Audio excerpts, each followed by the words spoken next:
विचिकित्सा नावाचा गुण आता यापुढे आम्ही वर्णन करणार आहोत. सद्दर्शन गुणस्य होते गुणाहा युक्तिवशादपि. हा युक्तीनं देखील सम्यक दर्शनाचा महान असा गुण. विचिकित्सा कशाला म्हणणार आहे ते सांग. आत्मन्यात्मगुणोत्कर्ष बुद्ध्या स्वात्मप्रशंसना पराप्तकर्षेषु बुद्धिर्वाचिकित्सता. विचिकित्सा कशाला म्हणायचं आहे. निर्विचिकित्सा हा सम्यक दृष्टीचा अंग झाला आणि विचिकित्सा हा दोष आहे. तर तो दोष काय आहे. आत्मने आत्मगुणोत्कर्ष बुद्ध्या हा आपल्या स्वतःच्या गुणाची प्रशंसा करा. राई एवढा गुण पर्वता एवढा करून दाखवला. स्वात्मप्रशंसना आपली प्रशंसा करणार. परत्र अपकर्षेषु बुद्धी दुसऱ्याच्या ठिकाणी गुणाच्या बाबतही अपकर्षाची बुद्धी किंवा त्यांच्या प्रशंसेबाबतही हातचा राखून प्रशंसा. दुसऱ्याची स्तुती करायलाही मन धरणार नाही आणि स्वतःच्या गुणाचं नाही त्याचं उत्कर्षण करून सांगितल्याशिवायही न राहणं ही विचिकित्सा आहे. यांची दृष्टी अत्यंत अध्यात्माची असल्यामुळे त्यांना बाहेर कुणाची किळस न करणं ही परिभाषा नाही केली. की जेव्हा आपल्या जीवनात दुसऱ्याच्या बाबतचा कमीपणा येतो किंवा स्वतःच्या बाबतचा मोठेपणा येतो तोच खरा विचिकित्सा आहे. आणि त्या विचिकित्सेचा अभाव म्हणजेच निर्विचिकित्सा असणार. निष्क्रांत विचिकित्साया प्रोक्तो निर्विचिकित्सता गुणसद्दर्शनस्योच्ये वक्षे तल्लक्षणं यथा गुरुदेवा दुःखिते पुंसि तीव्रासादात्मनास्पदे यन्नासूया परं चेत श्रुतो निर्विचिकित्सता.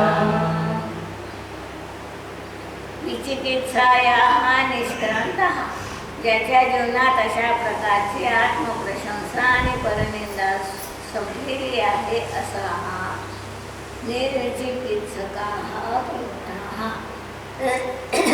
निर्विचिकित्सक गुणांनी युक्त असा म्हटल्या जातो. सद्दर्शनस्य उच्चैहि गुणाः वक्षे तल्लक्षणं यथा. आणि तो सम्यक दर्शनाचा महान अशा प्रकारचा गुण आहे. त्याचं लक्षण आता आम्ही सांगतो आहे. दुर्दैवात दुःखिते जीव शरीरानं कष्टी असेल, रोगानं कष्टी असेल, वृद्धापकाळानं कष्टी असेल, पैशानं कष्टी असेल तर अशा दुर्दैवात त्याच्या दुर्दैवानं तो दुःखी आहे. आणि असं असताना त्या जीवाच्या ठिकाणी तीव्र असा आता घृणास्पदे तीव्र असा आता कर्माचा उदय उदीर्ण असताना त्यांची परिस्थिती अशी कमी आहे, हीन आहे, घृणास्पद आहे. यन्न असूया परम चेतः अशा जीवाबाबतही असूया रूपाचं मन नसणं म्हणजे त्यांच्याबाबतही गुन्हा नसणं, किळस नसणं म्हणा किंवा त्यांच्याबाबतचा अनादर म्हणा, ह्या गोष्टी त्याच्या अंतरंगात नाही. तो निर्विचिकित्सका हा स्मृता तो नियमाने निर्विचिकित्सक असणार.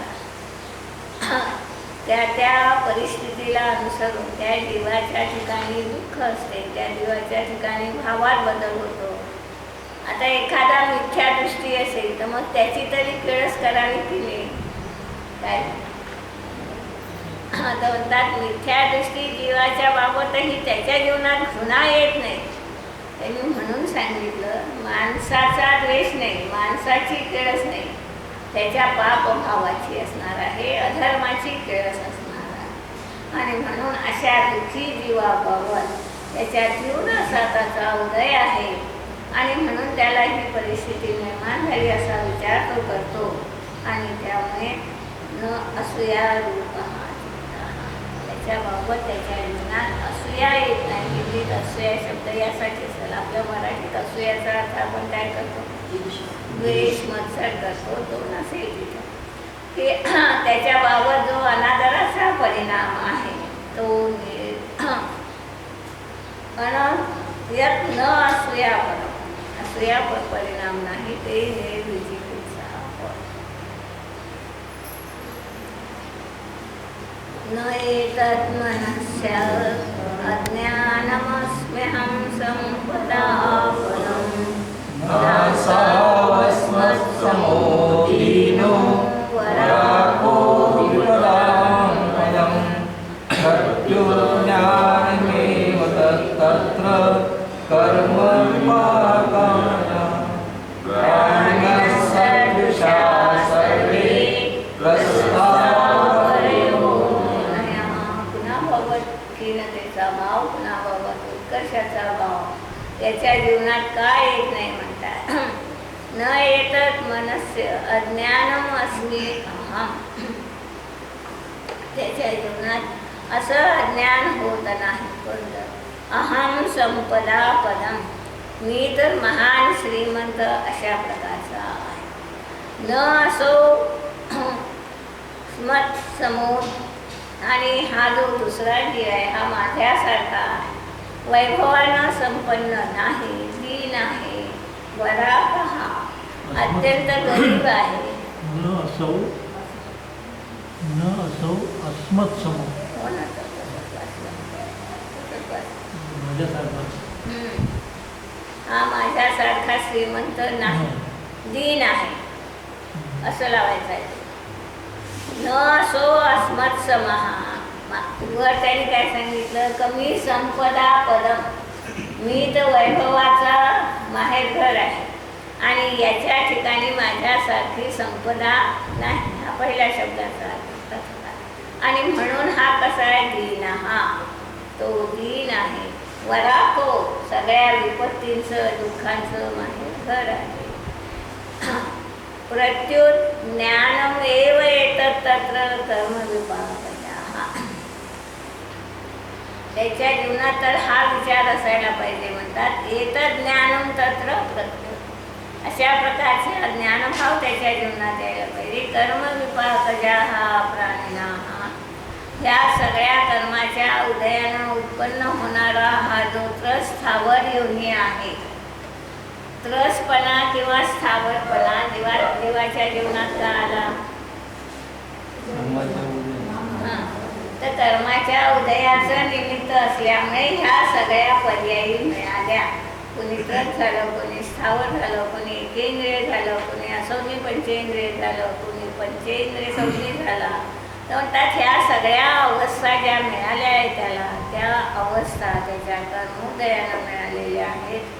आणि म्हणून त्याच्याबाबत त्याच्या ठिकाणी कमीपणाचा उल्लेख येणार नाही. आणि म्हणून जेव्हा आम्ही वृक्ष पाहतो, वनस्पती काही जीव देखील पाहत असू, निगोदी जीव पाहत असू, तर त्या निगोदी जीवाच्या ठिकाणीही त्याच्या मनात भाव काय आहे, समान आहे. सदृशा सर्वे तसं स्थावर तो त्रस असला काय, स्थावर असला का, निगोदी असला का, हे सगळे प्राणी खरे तर वस्तुतः न्यायक स्वरूपी त्रिकाली एक अखंड आहे. अशा प्रकारची ज्ञानीची भावना असल्यामुळे कुणाबाबतचा अनादर, कुणाबाबतचा आदर त्याच्या जीवनात येऊ शकत नाही. त्याला सगळे जीव तशाच प्रकारचे दिसतात. त्यांनी म्हणून सांगितलं होतं दुसऱ्या गाठीत आहे समाजात, की तुम्ही दुसऱ्या आपल्या आत्म्याच्या ठिकाणीही कुणाची स्थापना करा, शुद्ध आत्म्याची करा, आणि पर आत्म्याच्या ठिकाणीही कुणाची स्थापना करा, शुद्ध आत्मा. म्हणजे पराचा आत्माही तुम्हाला पर्याय रूपानं पाहू नका, त्या परात्म्याकडेही त्याच्याजवळ असणाऱ्या शुद्ध आत्म्याच्या दृष्टीनं पहा. स्वतःजवळ असणाऱ्या शुद्ध आत्म्याला स्वतःच्या दृष्टीनं पहा. आणि म्हणून सम्यक दृष्टी जीवाच्या जीवनात विचिकित्सा येऊ शकत नाही, कारण तो सगळ्या प्राणीमात्रांना समान स्वीकारतो. यथा द्वौर्भगो ज्ञानो शुद्धिकाया सतोदरात्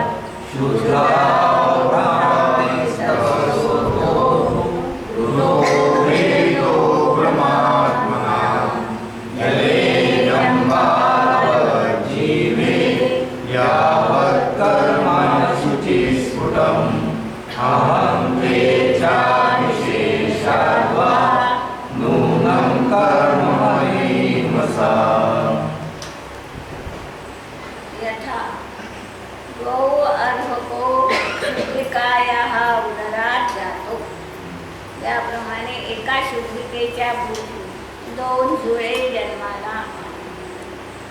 शूद्र अवभ्रांतितः स्तौदौ कृतो भेदो भ्रमात्मनः. ज्यांच्या ठिकाणी भ्रांती आहे ते जीव त्या 2च्या ठिकाणी भेद करतात. एक ब्राह्मणाच्या घरी वाढला, एक शूद्राच्या घरी वाढला, आणि म्हणून एकाला चांगला आणि दुसऱ्याला वाईट मानतो. तर हा मिथ्या भ्रम त्याच्या जीवनात आहे म्हणतात. वस्तुतः ते दोन्हीही शूद्रच आहे. तो स्वतः शूद्र असणारा ब्राह्मणत्वाच्या अभिमानानं त्याला हीन समजतो त्याच्या डोळ्याभावाला. अशी अवस्था मिथ्यात्वाच्या उदयात जीवाच्या जीवनात आलेली असणार. जले जंबालवत यावत कर्म शुची श्रुतम जिते. जीवाच्या ठिकाणी पाण्यामध्ये जशा प्रकारची काळी, जंबाल म्हणजे शेवाळ, त्या शेवाळ कुणाची पर्याय? पाण्यामध्ये असणारा शेवाळ कुणाची पर्याय? पाण्याचीच पर्याय आहे ती. विकृत पर्याय. कोण झालं शेवाळू?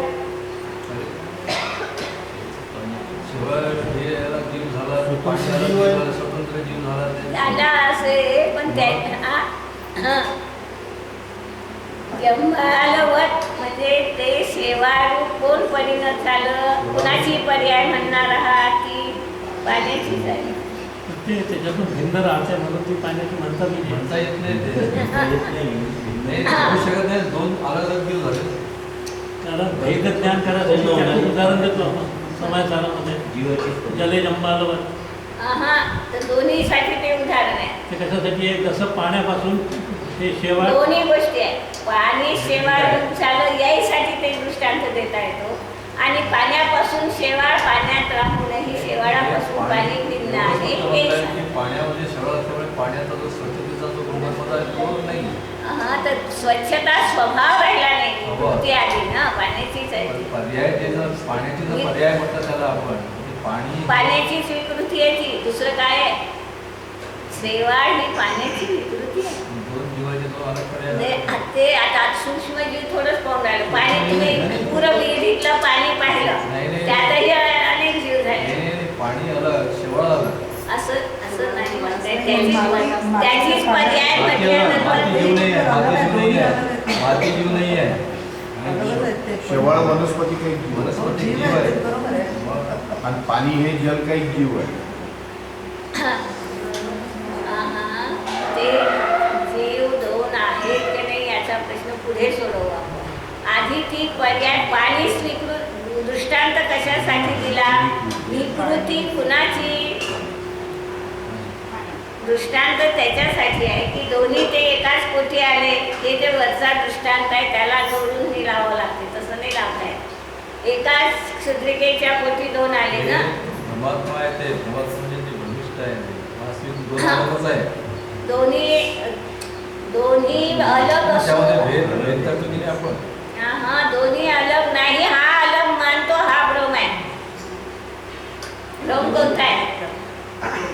एक ब्राह्मणाच्या घरी राहिला, तिथला आठवा जरा. एक ब्राह्मणाच्या घरी वाढला आणि एक शूद्राच्या घरी वाढला, तर जो ब्राह्मणाच्या घरी आहे त्याला हा भ्रम आहे की मी क्षुद्र नाही, मी ब्राह्मण आहे. हा त्याला भ्रम आहे. कुणाला? जो ब्राह्मणाच्या घरी लहानाचा मोठा पण त्या. त्याच्यात त्यांनी असं म्हटलं भ्रमात्मा भेद करताय. हा, तर भ्रमामुळे तो काय करतो आहे? पुण्य भेद करताय. पुण्य म्हणजे त्या दोन पुण्य जीवा पापामध्ये भेद कुणी केला? मिथ्याचारानं केला हे सांगत आहे की आम्हाला पुण्य आणि पाप दोन्ही पर्याय कुणाच्या? जीवाच्या. पण तरी भेद करतो हा मिथ्या दृष्टी. त्याला पुण्य चांगलं वाटतं, पाप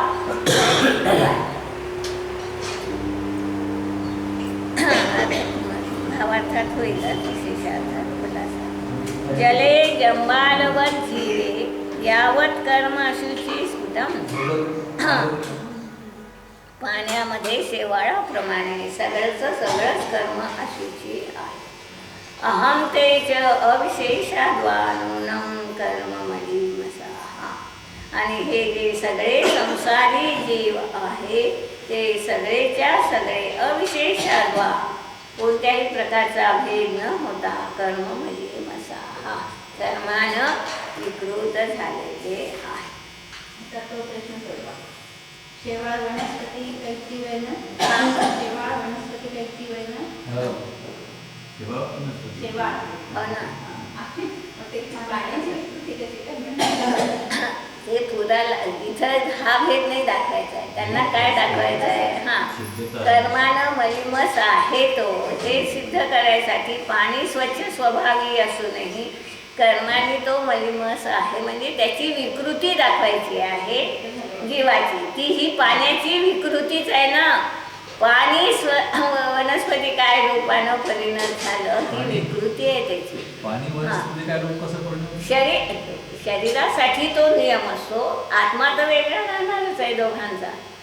पाण्याचा आत्मा वेगळा राहील, ज्याला काही जीवाचा आत्मा वेगळा राहील, वनस्पती काहीकाचा आत्मा वेगळा राहील. पण त्या शरीराची जी उत्पत्ती आहे दोघांच्या त्यामध्ये ते निमित्त आहे पाणी. त्याच्याशिवाय शेवाळ कुठं येते का? कुठेही येते का शेवाळ? पाण्यात जिथं पाणी आहे तिथं शेवाळ येणार. असं थोडंच आहे. मग हा नियम तुम्ही कुठे लावू शकला? पाण्याचं म्हणजे पाण्याच्याच मुळे ती शेवाळता आलेली आहे. ही पाण्याची ही विकृतीच आहे. वनस्पती काही जीवाची जशी ती विकृती मानतो आपण, तर तो भेद यांना करायचा नाही. हा भेद आपण जैन करू शकतो. दृष्टांतात त्यांना तो भेद नाही करायचा की तो वनस्पती काही काय आहे का तो जल काही काय. हा भेद न करता त्यांना हे सांगायचं आहे ढोबळ मानानं की पाणी जसं त्या विकृत झालं त्याप्रमाणे हा कर्माच्या निमित्ताने स्वतः विकृत झालेला असणारा. ठीक आहे, पण पाणी हे त्या शेवाळरूप परिणत झालं आपण जे म्हणतो ते चुकीचं आहे. मला हे म्हणायचं. आता ते तुम्ही सूक्ष्म दृष्टीनं पाहू लागले. दृष्टांत ते थोडंच आहे. ते ठीक आहे, दोन जीव वेगळे झाले. दृष्टांत तो लागत नाही ना मग तिथं. अस्ति सद्दर्शनस्यासो नो निर्विचिकित्सता यतो वश्यं सततास्ति तस्मान्यत्र न क्वचित्. हा सद्दर्शन म्हणजे सम्यक दर्शनाचाच गुण असणार आहे. सम्यक दृष्टीच्या जीवाच्याच ठिकाणी खरी निर्विचिकित्सा असू शकणार आहे. अन्यत्र क्वचित न. मिथ्या दृष्टीच्या ठिकाणी खऱ्या अर्थानं निर्विचिकित्सा असत नाही.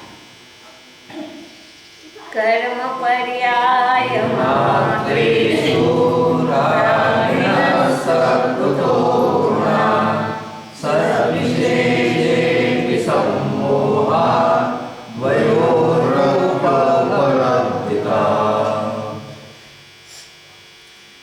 कर्मपर्याय मात्रेषु कर्माच्या निमित्तक होणाऱ्या ह्या सगळ्या ज्या काही अज्ञानी जीवाच्या पर्यायी आहेत.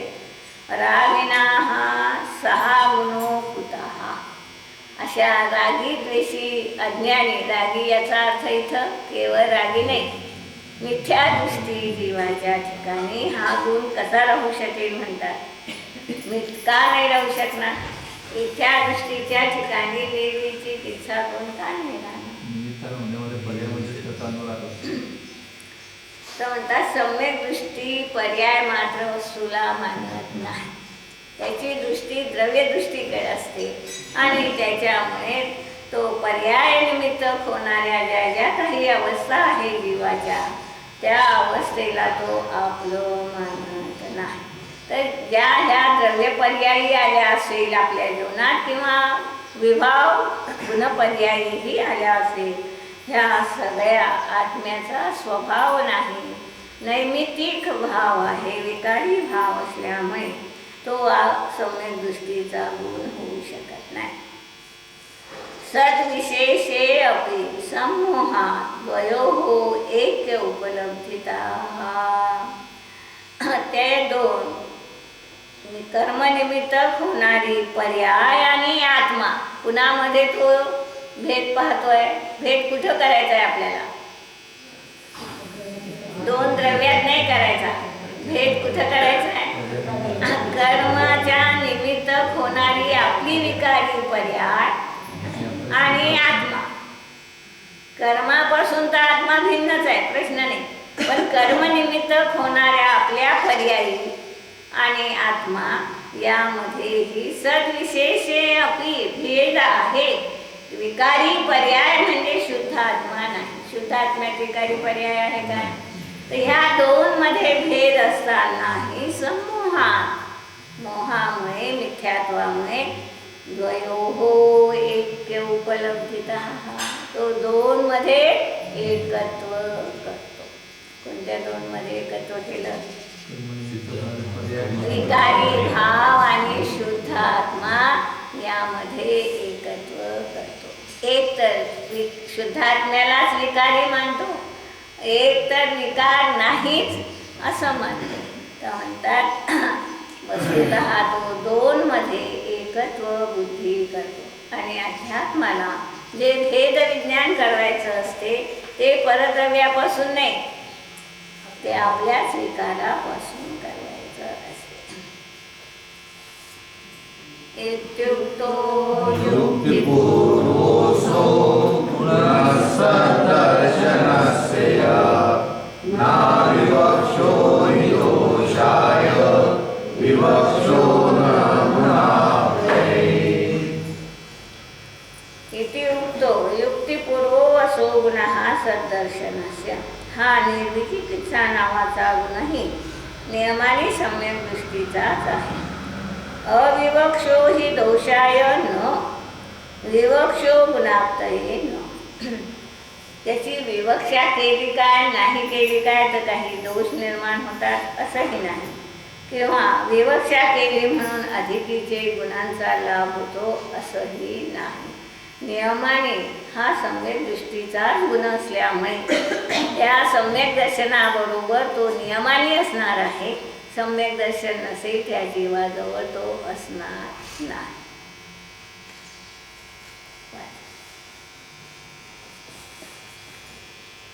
अपने को उच्च और दूसरे को नीच मानना ही विचिकित्सा है. सम्यक दृष्टि के ऐसा भाव नहीं होता, इसलिए वह निर्विचिकित्सा गुण का धारी माना गया है. यद्यपि जगत में अलग अलग पदार्थों की अलग अलग पर्याय देखी जाती है. उदाहरणार्थ कोई जीव एकेंद्रिय है तो कोई द्विंद्रिय है, कोई तिर्यंच है तो कोई देव नारकी या मनुष्य है. और किन्हीं ने इन कर्मों पदों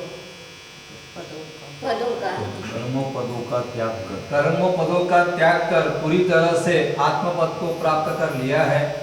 ऐसी हालत में सम्यक दृष्टि इन सब में एक परमात्मा स्वरूप आत्म तत्व का दर्शन करता है. वह एकेंद्रिय आदि होने से किसी को नीच और देव या मनुष्य होने से किसी को उच्च नहीं मानता. वह जानता है कि ये अवस्थाएं कर्म के निमित्त से प्राप्त हुई है, अतः इनमें उच्चता और नीचता का विकल्प करना निरा अज्ञा है. वह अपनी विचारधारा को यही समाप्त नहीं कर देता है, किंतु इसी प्रकार की और भी जो विषमताएं दिखाई देती है उन्हें भी वह परमार्थ सत्य नहीं मानता. उदाहरणार्थ लोक में जिनके पास बाह्य परिग्रह अधिक होता है वे बड़े पुरुष माने जाते हैं, और जो गरीब होते हैं वे दीन माने जाते हैं. इसी प्रकार लौकिक रूढ़ि से ब्राह्मण, क्षत्रिय और वैश्य कर्म करने वाले ऊंचे माने जाते हैं और शूद्र कर्म करने वाले नीच माने जाते हैं। पर सम्यक दृष्टि इन कल्पनाओं को भी अज्ञान का महात्म्य समझता है। अतएव वह ऐसे विकल्पों से अपने को सदा दूर रखता है। वह जानता है कि परिग्रह पर है, उसके संपर्क से जीव की हानि ही होती है, अतः भीतर से उसका त्याग करना ही श्रेयस्कर है। इसी प्रकार वह यह भी जानता है कि आजीविका के साधन जुदे जुदे हो सकते हैं और परिस्थितिवश संसारी जीव उन्हें स्वीकार भी करता है, पर इससे वे ऊंचे नीच नहीं माने जा सकते और न इससे उनके धर्मपद के स्वीकार करने में किसी प्रकार की बाधा ही आती है। इसलिए वह इन सब विकल्प जालों से जुदा रहकर विश्व में समत्व की प्रस्तावना में अग्रसर होता है, जिससे उसे किसी भी प्राणी में किसी भी प्रकार की ग्लानि नहीं होने पाती। इसी का नाम तो निर्विचिकित्सा गुण है, जो सम्य दर्शन का अनिवार्य अंग है। तो समान मानतो दोघांना आणि त्याच्यामुळे त्याच्या जीवनात तशा प्रकारचा विचिकित्सा रूपाचा म्हणा किंवा त्याच्या जीवनात ग्लानी रूपाचा परिणाम येत नाही। अमूढदृष्टी अस्तिचा मूढदृष्टी सा सम्यक् दर्शनशालिनी ययानन्तव पुष्येत भाति तद्दर्शनं मयि। अमूढ दृष्टी ही असते, तो ती अमूढ दृष्टी आहे। जे सम्यक दर्शनशालिनी, सम्यक दर्शनानं युक्त असणारी अशी जी दृष्टी आहे, तीच दृष्टी अमूढ दृष्टी असं म्हटलं जातं। यया अलंकृत पुष्येत भाती सद्दर्शनम नरी। तर म्हणतात या अमूढ दृष्टी अंगानं अलंकृत असणारा आत्मा सद्दर्शनम नरी भाती, सम्यक दर्शनानं या विश्वामध्ये प्रकाशित होतो, चमकून उठतो आणि म्हणून अमूढ दृष्टी हा अंग नियमाने जीवाचा, सम्यक दृष्टी जीवाच्याच ठिकाणी राहणार आहे। मूढता आहे म्हणजे काय? मिथ्या मान्यता। मिथ्या मान्यता आहे म्हणजे मिथ्यात्वच आहे। हे मिथ्यात्व जोपर्यंत आहे तोपर्यंत तो सम्यक दृष्टी नाही। म्हणून सम्यक दृष्टीच्या ठिकाणी मूर्ता चुकूनही असत नाही। त्या तीन मूर्तेनं तो रहित असतो, तसा सहा अनायतानंही तो रहित असतो। तीन मूर्ता तर आठवते?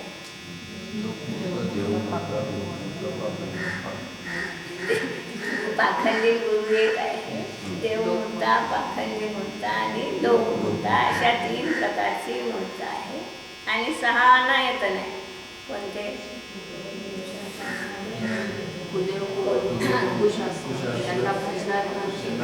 यांचे भक्त हे सहा। दोन मध्ये अंतर काय? तीन मूर्ता आणि सहा अनायतनात अंतर काय?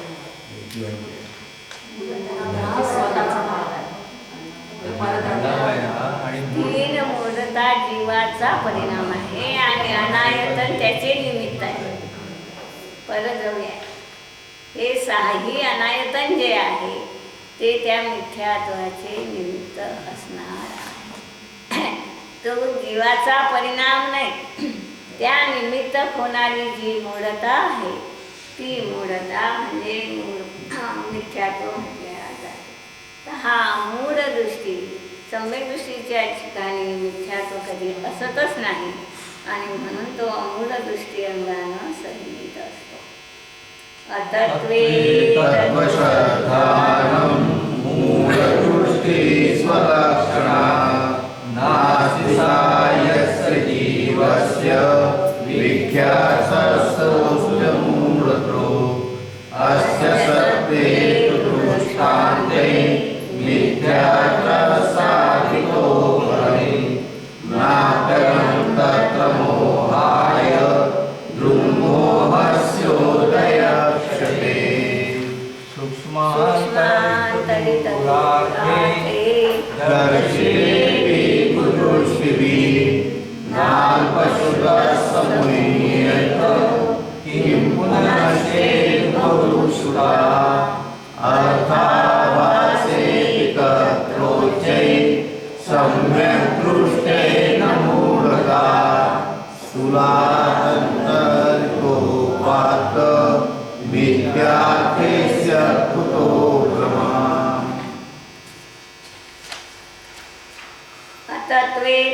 श्रद्धान, तत्वामध्ये तत्वाचं श्रद्धान करणं.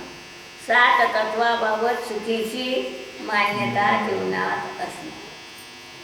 7 तत्व तोही माने, 7 तत्वाच्या परिभाषाही सांगे, पण त्या 7 तत्वामध्ये त्याच्या जीवनात विपरीत मान्यता असणार आहे. आश्रमबंधामध्ये तो पुण्याला चांगलं मानेल, पापाला वाईट मानेल. संवर निर्जरेमध्ये तो आश्रमबंधाला कारण मानेल. मोक्षामध्ये वास्तविक इंद्रियजन्य सुख नाही म्हणून सुख नाही, अशा प्रकारची सगळी मिथ्या कल्पना त्याच्या जीवनात असते. यस्य सा नास्ति, अशी मूळ दृष्टी ज्याच्या ठिकाणी नाही. 6 अमूढ दृक् विख्यातः, तो अमूढ दृष्टी म्हटल्या जातो. अस्ति असत हेतु दृष्टांतेहि मिथ्यातः साधितो अपरिहि, ज्याच्या ठिकाणी अनेक असे मिथ्यात्व आहे, यासाठी अनेक दृष्टांत किंवा अनेक मिथ्या अशा मान्यतेच्या द्वारे ती गोष्ट साध्य होणार आहे. तत्र दृङ्मोहस्योदयक्षते मोहाय न अनम, पण त्या सम्यक्दृष्टी जीवाच्या ठिकाणी दर्शन होण्याच्या उदयाचा अभाव असल्यामुळे मोहाय अलम न, तो मिथ्या मान्यता निर्माण होऊ देत नाही. परिस्थिती मिथ्या मान्यतेची जरी असेल तरी त्यांना हे सांगायचं आहे की एखाद्या जीवाला सूक्ष्म अंतरित दूरवर्ती पदार्थाचंही पुष्कळ ज्ञान असेल ना मिथ्या दृष्टीला. आता जसं आपले विज्ञानवादी म्हणतात की कुठं काय आहे, पर्वत कुठं आहे, नद्या कुठं आहे, हे सूक्ष्म अंतरित दूरार्थे दर्शिते अपि कुदृष्टीभी, मिथ्या दृष्टी हे सांगणार आहे सगळं. न अल्पश्रुताः सहामुहे, हा जरी सम्यक दृष्टी त्याचा ज्ञाता नसेल, अल्पज्ञानी असेल तरी देखील तो त्याला भाळत नाही. न पुन्हा चेत बहुश्रुताः, आणि तो जर ज्ञानी असेल तर प्रश्नच नाही.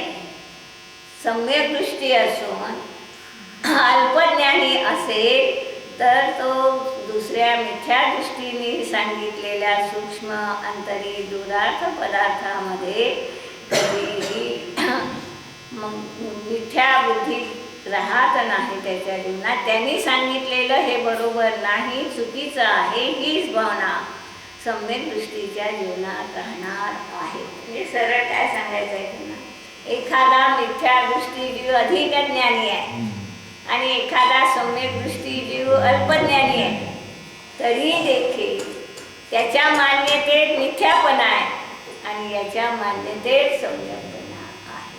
दोघांची मान्यता भिन्न आहे. आणि जर समजा तो सम्यक दृष्टी बहुश्रुत ज्ञानी असेल तर प्रश्नच नाही, मग तर त्याला समीचीन ज्ञान या सूक्ष्म अंतरिताबाबतही राहणार आहे.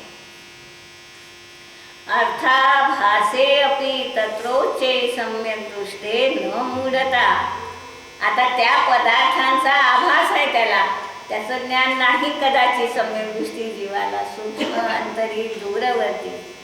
म्हणून त्यांनी हा नियम दिला की तर्क कुठं चालवू नका. सूक्ष्म पदार्थाबाबत, अंतरित पदार्थाबाबत, दूरवर्ती पदार्थाबाबत तुमचे तर्क लढवू नका.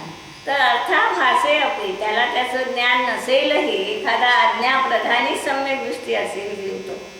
सम्यक दृष्टे हे तत्र उच्चे मूढता न, सम्यक दृष्टीच्या जीवनात त्याच्याबाबत कधी मूढता असत नाही. स्थूल अंतरितो उपात्त मिथ्या अर्थेषु कुतो भ्रमः, जर त्या सूक्ष्म अंतरी दूरवर्तीबाबत त्याच्या जीवनात भ्रम नाही तर जे स्थूल पदार्थ आहे, अंतरित नाही, जवळ आहे, उपात्त आहे, अशा पदार्थाबाबत त्याच्या जीवनात भ्रम कसा राहील म्हणतात. सूक्ष्म अंतरित पदार्थाबाबतही त्याच्या जीवनात भ्रम नाही किंवा मिथ्या दृष्टीने सांगितलेलंही त्याला पटत नाही, त्या जीवाला ह्या स्थूल असणाऱ्या, जवळ असणाऱ्या पदार्थाबाबत भ्रम कधी राहत नाही. म्हणून सम्यक दृष्टीचं ज्ञान कमी असेल, मिथ्या दृष्टीचं ज्ञान अधिक असेल तरी देखील म्हणतात त्याच्या जीवनात भ्रम आहे अधिक ज्ञानीच्या, आणि याच्या अल्पज्ञानीच्या जीवनात भ्रम नाही, आणि म्हणून तो मूढ दृष्टीच राहतो. हा एवढा ज्ञानी असूनही मूढ दृष्टीच राहील. सम्यक दृष्टि की दृष्टि निर्मल और तत्वस्पर्शनी होती है, इसलिए अमूढ़ दृष्टि सम्यक दर्शन का एक गुण माना गया है. इसके अनुसार सम्यक दृष्टि जीवादि पदार्थों का जैसा स्वरूप जिनागम में बताया है उसी के अनुसार श्रद्धा करता है. इसके विपरीत वह त्रिकाल में भी श्रद्धा नहीं करता है. वह क्या सूक्ष्म और क्या स्थूल सभी प्रकार के पदार्थों के निर्णय करने में एकमात्र जिनागम को ही प्रमाण मानता है. आगमात जे आहे ते खरं, त्याचं बुद्धी चालत नाही तर तो म्हणजे मी बुद्धी तिथं लढवत. उसकी दृष्टि कहीं भी व्यामोह को प्राप्त नहीं होती. उदाहरणार्थ लोक में जो विविध रूढ़ियाँ प्रचलित है और जिनमें नाना अज्ञानी जीव फंसते रहते हैं, उन्हें तो वह प्रमाण मानता ही नहीं. साथ ही वह कुदेवादिक का भी श्रद्धा नहीं करता. वह तो स्वतंत्र भाव से आत्मतत्व के संशोधन में जुटा रहता है. हा एक दोन वाक्य तेवढे महत्वाचे. कुदेवादिक का भी श्रद्धा नाही. कुदेवादिक म्हणजे पंचपरमेष्ठी सोडून सगळे आले त्याच्या. स्वतंत्र भाव से आत्मतत्व का स्वतंत्र भाव से शब्द का टाकला.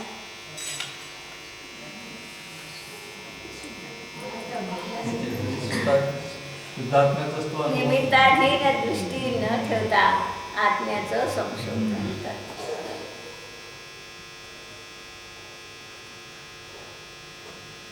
और जो इस पद के पथिक हुए हैं उन्हीं का अनुसरण करता है, अन्यथा नहीं. दृष्टी आहे त्याचाच आश्रय आश्रय घे, घे. त्यांचीच उपासना करत, दुसऱ्याची नाही. मिथ्या दृष्टीची उपासना सम्यक दृष्टी करणार नाही. ते देव असो गुरु असो शास्त्र असो. यह अमूढ़ दृष्टि गुण का भाव है. तद्यथा लौकिकी रूढिरस्ति नाना विकल्पसा निस्सारैराश्रिता रूढिः तथा निष्ठफलप्रदा हेतु शून्यायोगापायि दुष्प्राच्या लौकिकी रूढी तैसे मनुष्य रूढीला एवढा चिकटलेला असतो की जे रूढी करत आला ते कळाल्यावरही सोडत नाही. त्याचे भाव होत नाही. समजलेलं असते, पटलेलंही असते एखाद्या वेळी, पण तो न पटलेलं दाखवणार आहे आणि त्या गोष्टी सोडणार नाही. लौकिकी रूढी ही नाना विकल्पसात असते. जगांमध्ये अशा प्रकारच्या नाना प्रकारच्या लौकिक रूढी आहेत. त्या कशा आहेत म्हणतात, निस्सारही आश्रिता.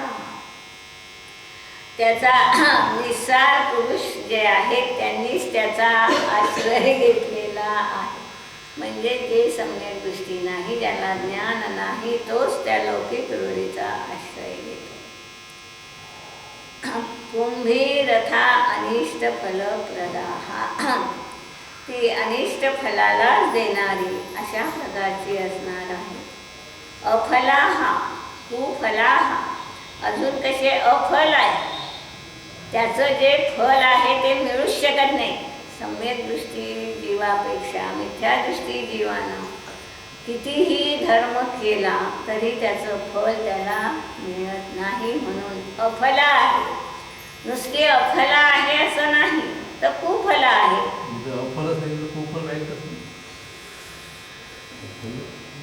फल म्हणजे निष्फळ. हां, फळ मिळेल काही कामाचं नाही. कुफल म्हणजे वाईट. त्याचं फल वाईट आहे का नाही.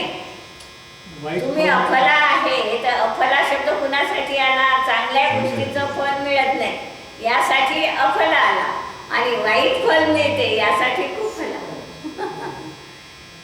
अफला शब्द दोन्ही मिळत नाही यासाठी नाही आला. ते श्लोक फिट करताना पाहिजे काही शब्द मागे त्याच्याशिवाय श्लोक होत नाही.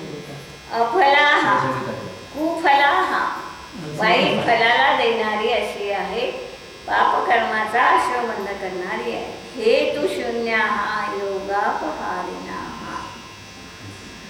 हेतू त्याचे हेतू देता येत नाही. रूढी ज्या असतात त्याला काही कारण देता येते नाही. चालत आलं करणार, त्याला हेतू सांगता येत नाही, त्याला आगम देता येत नाही आपल्याला. म्हणून हेतू शून्य हा योगापहारिणी हे. अजून कशी आहे म्हणतात, योगाला दूर करणारी आहे, म्हणजे ध्यान त्याच्यामुळे होऊ शकणार नाही अशी ती आहे. दुसत्याच्या हा लौकिकी रूढी अजून कशी आहे, ती सोडण्यास मोठं कठीण जाते.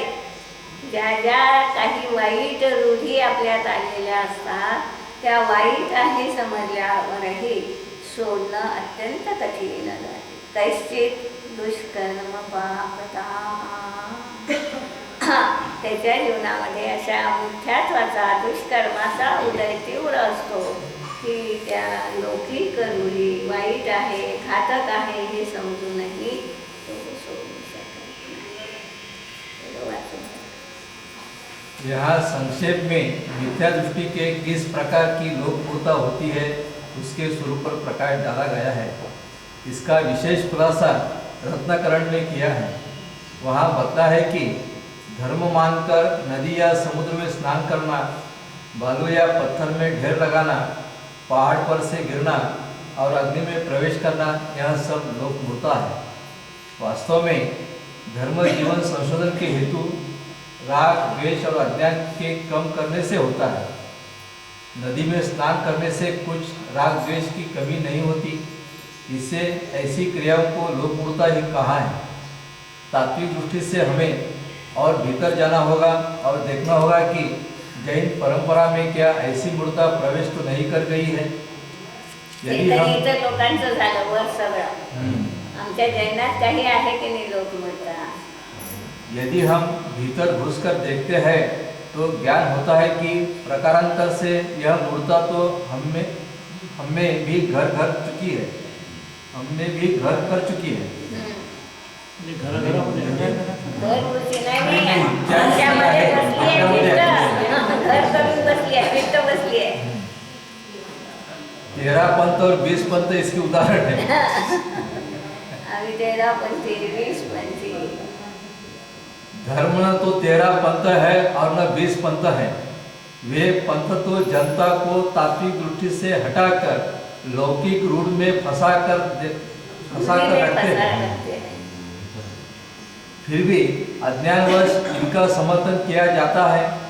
मुख्य प्रयोजन तो जिन प्रतिमा का आलम्बन लेकर राग द्वेष और अज्ञान को कम करने का होना चाहिए. उसमें पंथ की ऐसी कोई बात नहीं है. आत्मशुद्धि का संबंध तो न तो पंथ से है और न फल फूल आदि से है. जो भगवान कथित मार्ग पर चलता है वही वास्तव में 13 पंथ है.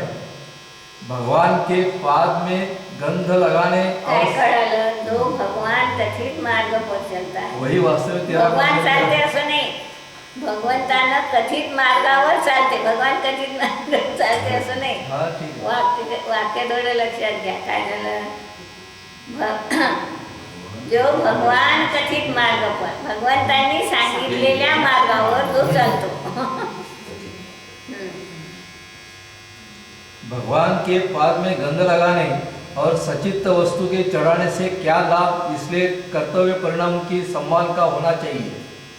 भगवान के पंथ को छोड़कर अन्य का आग्रह करना उचित नहीं. अन्य सब पंथ तो जितने छूटते जाए उतना ही अच्छा है. इस प्रकार हम देखते हैं कि अमूल दृष्टियन उस तमाम लोकाचार का निषेध करता है जो मुख्यतः जीवन संशोधन में हेतू नहीं है. उद्यापासून काय 3 दिवस 5 उद्या दिवस आता समजा हे आहे काय सकाळपासूनच आहे, 5:30 रोजच आहे. रोजच आहे. बंद ठेवायचं. 6 दिवस ठरवून टाका म्हणजे. नाही, बंद 6 दिवस.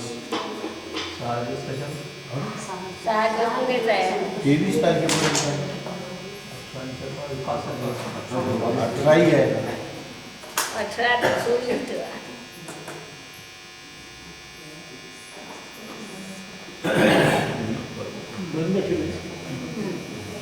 जितना देखेगा